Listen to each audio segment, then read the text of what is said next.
सुबह होते ही जैसा बेमाता ने बताया था, शौर्यवती ने वैसा ही किया। बेमाता के वचनों सहित उगते सूर्य देव के आगे प्रार्थना करने पर उसके पति की मृत्यु टल जाती है और इस प्रकार वो अपने पति के प्राण बचा लेती है। राजा सहित पूरे राज्य में खुशी का माहौल था। कहते हैं जब से ही सदा सुहागन का आशीर्वाद चलता आ रहा है और जब से ही कुम्हार जाति को राजवंश का हिस्सा मानते हुए प्रजापति कहकर पुकारा जाता है। इतनी कहानी कह दैत्य दंभिकासुर राजा विक्रमादित्य से बोले, अब तुम मुझे ये बताओ राजा विक्रमादित्य, राजा के लड़के की रक्षा कर रहे चारों में से कौन बड़ा, अग्निदेव, जलदेव, अन्न देवता या फिर वो कुम्हार की लड़की?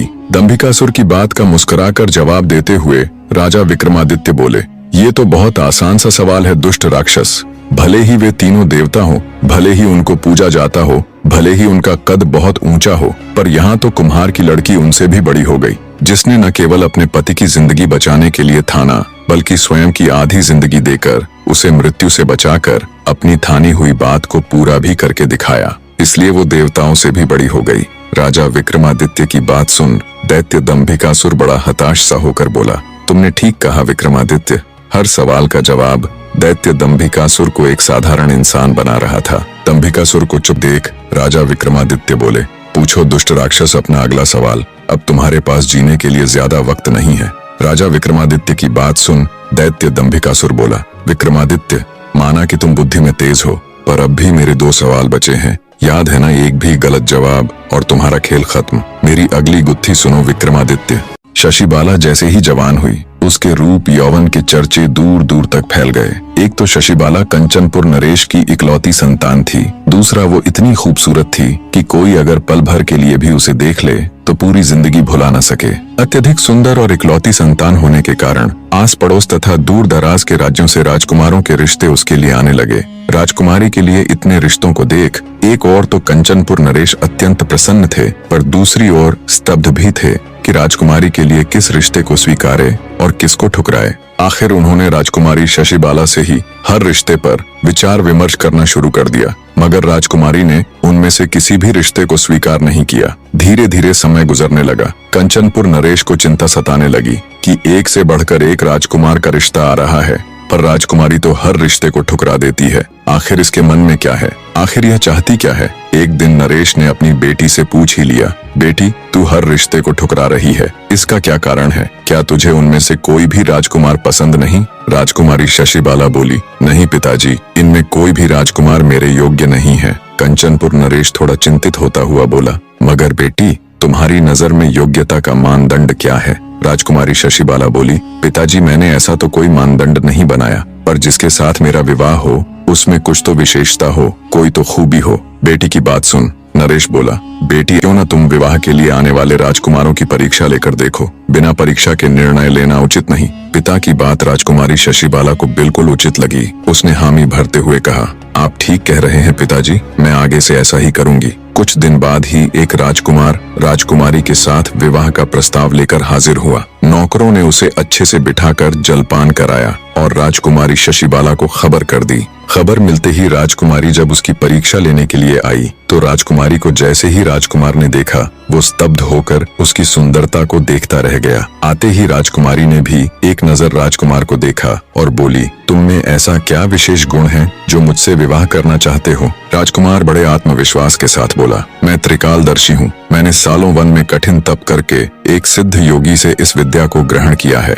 मैं किसी का भी भूत, भविष्य और वर्तमान बिल्कुल ठीक ठीक बता सकता हूँ। राजकुमार की बात सुन राजकुमारी बोली, ओह ऐसा है तो क्यों ना तुम मेरा भविष्य बताओ। फिर कुछ सोचकर राजकुमारी रुक गई और बोली, नहीं नहीं, भविष्य को भविष्य ही रहने दो, तुम मुझे मेरे भूतकाल के बारे में कुछ बताओ। राजकुमारी के इतना कहने पर राजकुमार ने कुछ देर ध्यान लगाया, फिर बोला, राजकुमारी जी, आपने अभी तक बहुत से राजकुमारों के विवाह प्रस्ताव ठुकराए हैं और अंततः आप अपने पिता के कहने पर राजकुमारों की परीक्षा लेने को राजी हुई हो। राजकुमार की बात सुन राजकुमारी उसकी विशेषता से प्रभावित होती हुई बोली, तुमने बिल्कुल सही कहा, मुझे तुम्हारी विशेषता वाकई में बहुत दिलचस्प लगी, पर मुझे सोचने के लिए थोड़ा समय चाहिए, तब तक आप अतिथि गृह में ठहरें।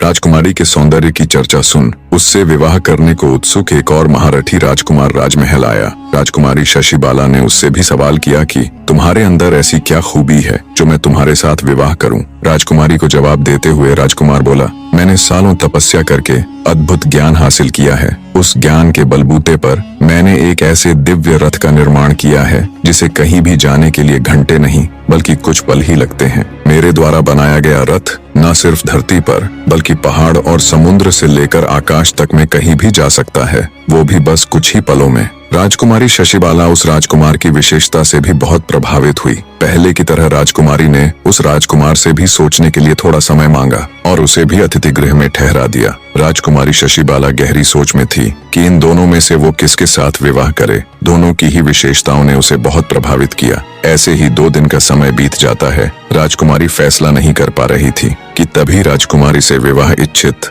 एक और महारथी राजकुमार राजमहल में पधारा। राजकुमारी शशिबाला ने उसके सामने भी वही प्रश्न दोहराया। राजकुमार ने बड़ी शालीनता से जवाब दिया, राजकुमारी जी, मैंने सालों कठिन अभ्यास करके भाला चलाने में ऐसी कुशलता प्राप्त कर ली है कि मैं अगर आंख बंद करके भी अपने भाले से किसी पर वार करूं तो सामने वाला कितना भी शक्तिशाली क्यों ना हो, मेरे एक ही वार में ढेर हो जाएगा। राजकुमारी शशिबाला उस महारथी राजकुमार की विशेषता से भी बहुत प्रभावित हुई। राजकुमारी ने बाकी राजकुमारों की तरह उसे भी अतिथि गृह में ठहरा दिया और अपने पिता के साथ सलाह मशवरा करके अपना निर्णय देने के लिए एक निश्चित दिन मुकर्रर कर दिया। राजकुमारी इसी बीच तीनों राजकुमारों के विषय में गंभीरता से सोचती रही। आखिर निर्णय का दिन आ गया। निश्चित तिथि पर तीनों राजकुमार बन ठनकर राज दरबार में उपस्थित हुए।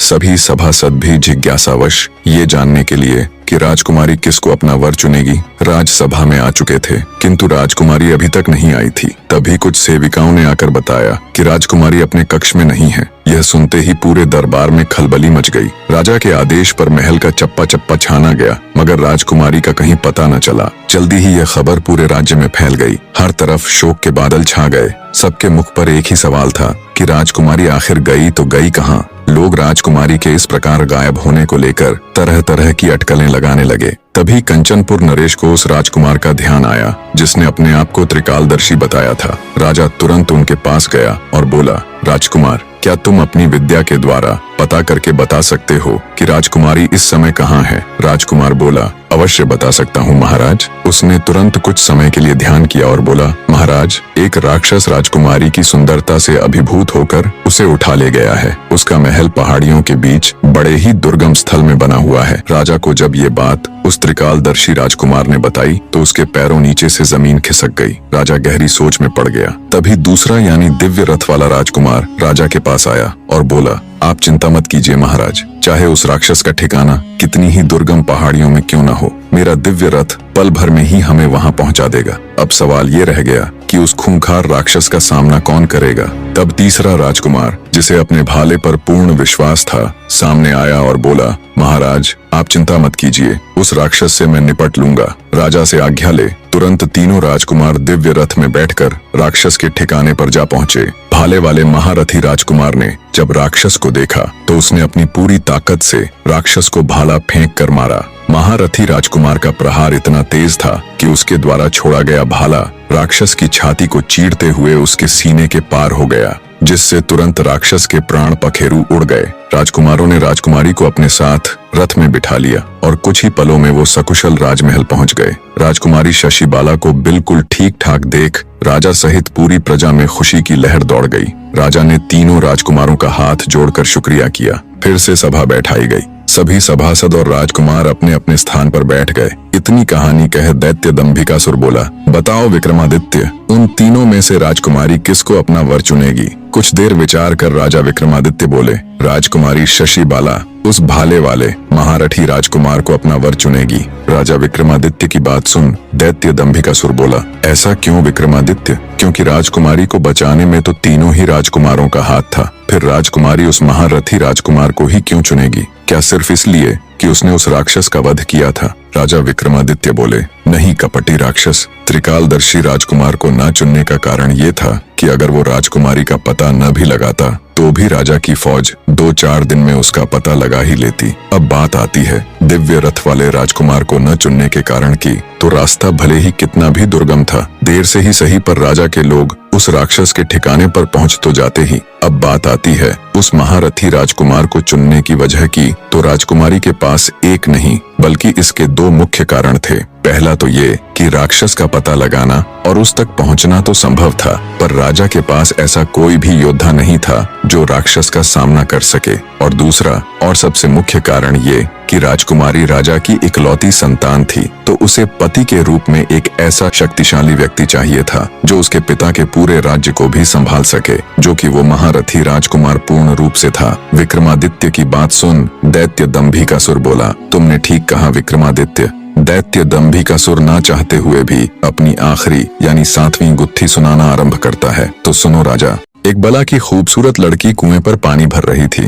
नगर नरेश जब उधर से गुजरा तो उसकी नजर उस नवयौवना पर पड़ गई। इतनी सुंदर नारी राजा ने अपने पूरे जीवन काल में नहीं देखी थी। पास जा जब राजा ने उस लड़की से उसका नाम पता पूछना चाहा तो बिना कोई उत्तर दिए वो चुपचाप वहां से भाग गई। मंत्रमुग्ध सा हो राजा भी अपने घोड़े पर बैठ लड़की के पीछे पीछे हो लिया। सहमी हुई लड़की भागकर अपने घर में घुस गई और अपने पिता से बोली, पिताजी, कोई अनजान व्यक्ति मेरे पीछे पीछे आ रहा है। लड़की का पिता जब तक कुछ समझ पाता तब तक राजा भी उस लड़की के पीछे पीछे उसके घर के अंदर आ गया। जब लड़की के पिता ने राजा को देखा तो उसने तुरंत राजा को पहचान लिया। व्यक्ति हाथ जोड़कर बोला, महाराज, एक गरीब के घर आपका कैसे आना हुआ? राजा बोला, अगर तुम्हें कोई परेशानी ना हो तो मैं तुम्हारी बेटी के साथ विवाह करना चाहता हूँ। राजा की बात सुन हैरान ब्राह्मण बोला, महाराज, भला मुझे क्या परेशानी होगी? उल्टा मैं तो बहुत खुश हूँ कि मेरी बेटी रानी बनेगी। दूसरे कक्ष में खड़ी ब्राह्मण कन्या ने जब सारी बात सुनी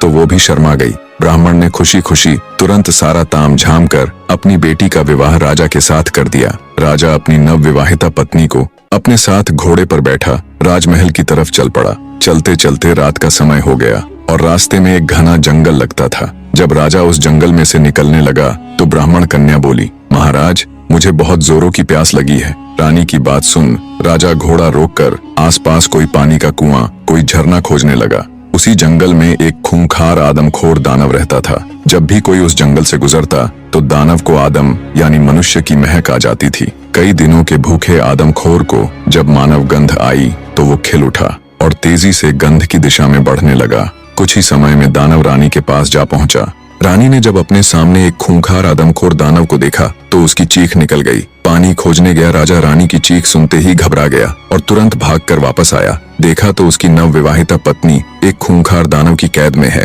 राजा हाथ जोड़कर रानी को छोड़ने के लिए दानव के सामने मिन्नतें करने लगा। अब दानव तो कई दिनों का भूखा था, इसलिए उस पर राजा की मिन्नतों का कोई असर नहीं हुआ। तब राजा बोला, सुनो राक्षस, मैं इस नगर का राजा हूँ। अगर तुम मेरी पत्नी को छोड़ दोगे तो मैं हर सप्ताह तुम्हारे भोजन के लिए किसी हष्टपुष्ट व्यक्ति को तुम्हारे पास भेज दिया करूंगा। ये मेरा वचन है। दानव सोचने लगा, अगर मैं आज राजा की पत्नी को खा लेता हूँ तो मेरी सिर्फ आज की भूख मिटेगी, पर अगर मैं इसे छोड़ देता हूँ तो हर सप्ताह मुझे बैठे बिठाए ताजा स्वादिष्ट गोश्त खाने को मिलेगा। ये विचार कर दानव ने राजा की पत्नी को छोड़ दिया और बोला, तुम्हारे पास 7 दिन का समय है। अगर तुमने अपना वचन नहीं निभाया तो याद रखना, मैं तुम्हारे महल में घुसकर किसी को भी जीवित नहीं छोड़ूंगा। राजा भारी मन से अपनी पत्नी को ले राजमहल वापस आ गया। सोच रहा था, रानी को तो उस दानव से बचा लिया, मगर अब हर सप्ताह उस दानव के पास आदमी कहाँ से भेजूंगा? जिंदा मनुष्य हर सप्ताह दानव के भोजन के लिए कहाँ से आएगा? आखिर कौन अपने प्राण देने के लिए तैयार होगा? ये सब बातें सोचते सोचते राजा के दिमाग की नसें फटी जा रही थीं। फिर कुछ बुद्धिमान मंत्रियों की सलाह पर राजा ने घोषणा करवा दी कि जो भी व्यक्ति अपनी बलि देगा उसे उसके वजन के बराबर चांदी के सिक्के दिए जाएंगे। नगर के लोगों ने जब राजा की घोषणा सुनी तो हर तरफ उसकी आलोचना होने लगी। कैसा राजा है ये जो अपनी ही प्रजा के लोगों को मौत के मुंह में धकेल रहा है? भला कौन मूर्ख होगा जो धन के बदले अपने प्राण देने को तैयार होगा? और वैसे भी मरने के बाद धन किस काम का? ऐसे ही दिन बीतने लगे। कोई भी व्यक्ति राजा की शर्त मानने को आगे नहीं आया। राजा की चिंता हर खत्म होते दिन के साथ बढ़ती जा रही थी। दानव को दिए वचन में अब बस 2 ही दिन शेष थे। राजा के नगर में एक घर भीखा का भी था। भीखा के परिवार में उसका पिता, उसकी पत्नी और 2 बच्चे थे। भीखा मेहनत मजदूरी करके बड़ी ही मुश्किल परिस्थितियों में अपने परिवार का लालन पालन करने की नाकाम कोशिश कर रहा था, क्योंकि हर रोज उसे काम भी नहीं मिलता था। परिवार की स्थिति इतनी दयनीय थी कि जिस दिन भीखा को काम नहीं मिलता उस दिन परिवार के सदस्यों को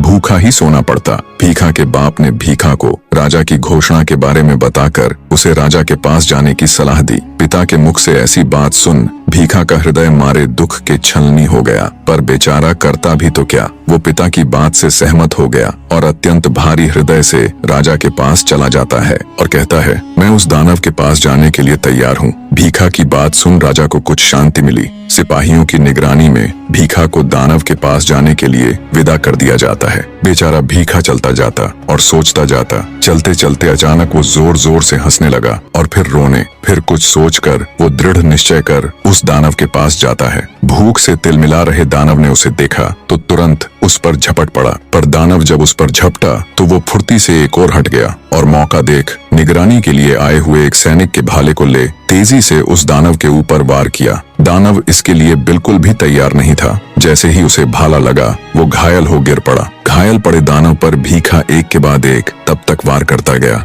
जब तक उसका दम नहीं निकल गया। इतनी कहानी कह दैत्य दंभिकासुर राजा विक्रमादित्य से बोला, बताओ विक्रमादित्य, जब राजा के सिपाही भीखा को दानव के पास लेकर जा रहे थे तो वो चलते चलते अचानक से हंसा क्यों और फिर रोया क्यों? राजा विक्रमादित्य बोले, सुनो कपटी राक्षस, जब भीखा को दानव के पास लेकर जाया जा रहा था तो उसने विचार किया कि इस दुनिया में कोई किसी का नहीं, पैदा करने वाले पिता से लेकर प्रजा का रक्षक राजा तक। इसी विचार के साथ वो पहले हंसा और फिर रोया। फिर उसने सोचा कि मनुष्य को अपने भाग्य की लड़ाई स्वयं ही लड़नी पड़ती है। बस इसी बात ने उसे प्रेरणा दी और वो उस आदमखोर दानव से भिड़ गया और विजयी हुआ। विक्रमादित्य का जवाब सुन दंभिकासुर बोला, तू वाकई में बड़ा बुद्धिमान है विक्रमादित्य, पर अफसोस इस बात का है कि अब तू मेरे हाथों मरने वाला है। आखिर कैसे अंत हुआ दैत्य दंभिकासुर का? जब राजा विक्रमादित्य दैत्य दंभिकासुर के 7वें यानी आखिरी प्रश्न का उत्तर देते हैं तभी आकाश में जोर से बिजली की गर्जन हुई और दंभिकासुर के गले में देवताओं के वरदान स्वरूप पहनी गई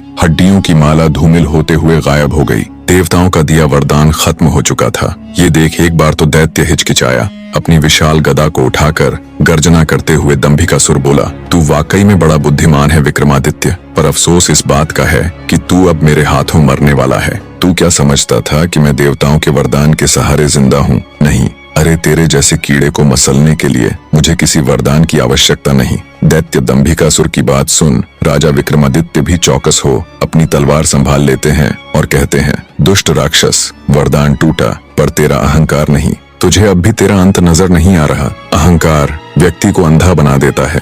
आज तेरा अंत निश्चित है दुष्ट दानव।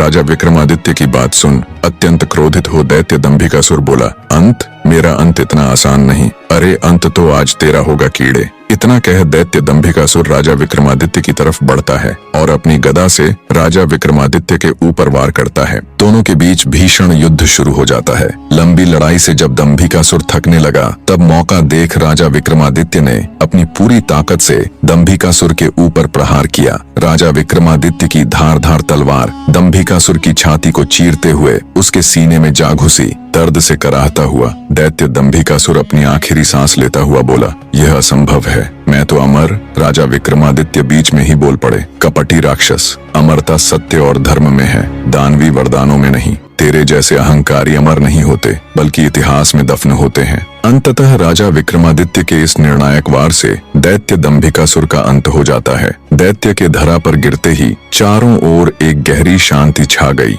आकाश में बिजली कड़की और स्वर्ग से पुष्पों की वर्षा होने लगी। देवताओं ने भी राजा विक्रमादित्य के इस कृत्य को सराहा। दंभिकासुर द्वारा पत्थर बनाए गए सभी प्राणी धीरे धीरे अपने असली रूप में लौटने लगे। लखन और महेंद्र भी अपने असली रूप में आ जाते हैं। दोनों भाई एक दूसरे को देख खुश हो बहते नेत्रों के साथ एक दूसरे को गले लगा लेते हैं। दंभिकासुर के मरने के बाद गुफा का द्वार भी खुल जाता है। राजकुमारी चंद्रकला जब गुफा से बाहर आती है तो अपने पति और उसके भाई को सही सलामत देख ठिठक कर खुशी से वहीं रुक जाती है। जब लखन की नजर उसकी पत्नी यानी राजकुमारी चंद्रकला पर जाती है तो वो भागकर उसके पास जाता है। दोनों एक दूसरे को गले लगा लेते हैं। चारों ओर राजा विक्रमादित्य की जय जयकार के नारे लग रहे थे। राजा विक्रमादित्य की जय हो, राजा विक्रमादित्य आप महान हो। लखन अपने भाई और अपनी पत्नी के साथ राजा विक्रमादित्य के पास आता है। तीनों हाथ जोड़कर विक्रमादित्य का शुक्रिया करते हैं। हम किन शब्दों में आपका धन्यवाद करें राजा, आप सच में महान हैं। लखन अपने भाई महेंद्र और अपनी पत्नी के साथ खुशी खुशी घर जाते हैं।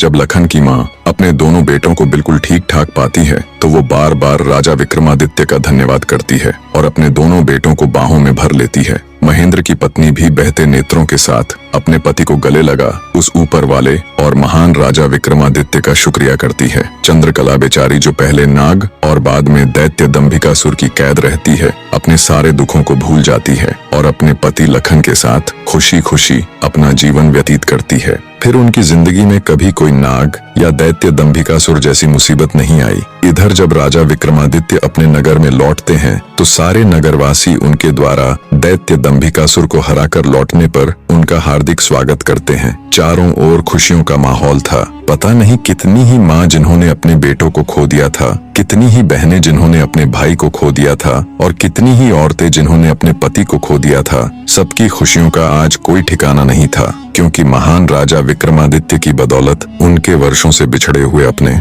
आज उन्हें वापस मिल गए थे। अंततः इस महान गाथा का निष्कर्ष दैत्य दंभिकासुर केवल एक राक्षस नहीं था, वह उस अहंकार, क्रूरता और न्याय के विरोध का प्रतीक था जो दुनिया में बार बार अलग अलग रूपों में सामने आते हैं। उसने वरदानों के सहारे खुद को अमर समझ लिया, मगर वह यह भूल गया था कि अमरता किसी चमत्कार से नहीं, सत्य, धर्म और सेवा से अर्जित होती है। राजा विक्रमादित्य ने हमें यह सिखाया कि धैर्य, बुद्धि, साहस और न्याय से बड़ा अभिशाप भी समाप्त किया जा सकता है। उन्होंने युद्ध किया केवल दैत्य से नहीं, बल्कि मानवता को जकड़े हुए भय से, अंधकार से और उस अहंकार से जो खुद को भगवान से ऊपर समझने लगता है। इस कथा में बसंत और महेंद्र की भाईचारे की मिसाल, चंद्रकला की निष्ठा और प्रेम और पत्थर बने निर्दोषों का दोबारा जीवन पाना यह दिखाता है कि सच्चाई चाहे जितनी भी देर से सामने आए, लेकिन जब आती है तो सब कुछ बदल देती है। और अंत में जब आकाश से पुष्प बरसते हैं तब यह सिद्ध होता है कि देवता और वो ऊपर वाला भी उन्हीं के साथ होता है जो धर्म के मार्ग पर चलते हैं।